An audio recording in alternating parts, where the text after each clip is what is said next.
முள்ளிவாய்க்கால்ல மியன்மார்ல இருந்து வந்த ஒரு கப்பல் ஒன்று கரை ஒதுங்கினது எல்லாருக்குமே தெரியும்.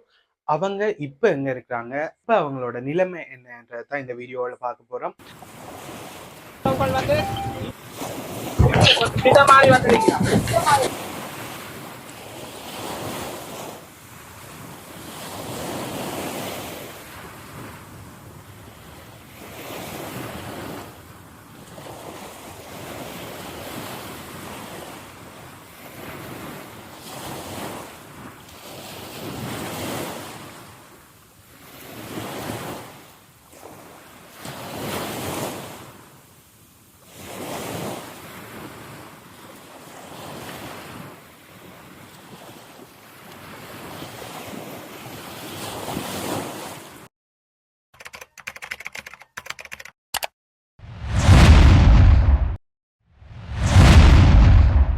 ஹாய், எல்லாருக்கும் வணக்கம்.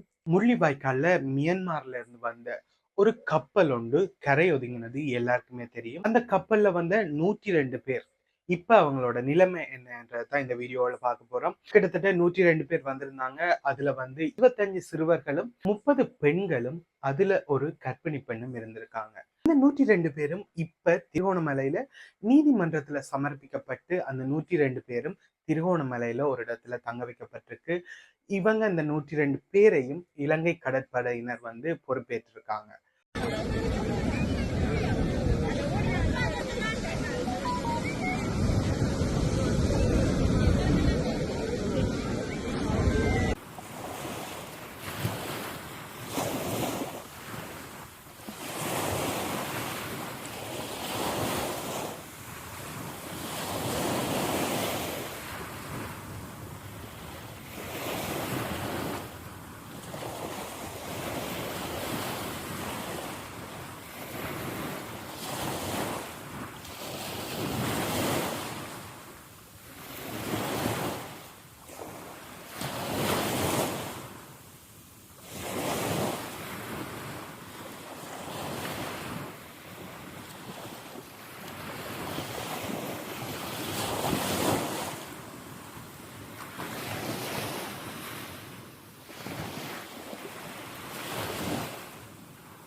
இந்த 102 பேருக்குமான உணவு மற்றும் மருத்துவ வசதிகள் எல்லாமே செஞ்சு கொடுக்கப்பட்டிருக்கு. அவங்கள விசாரிக்கும் போது அவங்க 3 கப்பல்ல வலிக்கிட்டு வந்திருக்காங்க. இத மாதிரியான 3 கப்பல்ல வலிக்கிட்டு வந்திருக்காங்க. இவங்க அந்த 3 கப்பல்ல இருந்து பிரிஞ்சு இவங்க மட்டும்தான் எங்கட ஸ்ரீலங்காவுக்கு முள்ளிவாய்க்காலுக்கு தடம் மாறி வந்ததா தெரிவிச்சதா சொல்லியிருக்காங்க. இந்த 102 பேருக்குமான அடுத்த கட்ட நடவடிக்கைகள் என்ன என்றது இன்னும் முடிவெடுக்கப்படையில என்றதும் சொல்லப்பட்டிருக்கு. என்னென்ன நடக்க போகுது, அடுத்த கட்டமா என்ன செய்ய போறாங்கன்ற எல்லாத்தையும் தொடர்ந்து பார்ப்போம் என்ன நடக்க போகுதுன்றது. மாதிரியான வீடியோஸ் தொடர்ந்து பார்க்கணும்னா மறக்காம நம்ம சேனலை சப்ஸ்கிரைப் பண்ணி அந்த பெல் பட்டனை கொடுத்துடுங்க. நான் உங்களை இன்னொரு வீடியோவில் பார்க்குறேன்.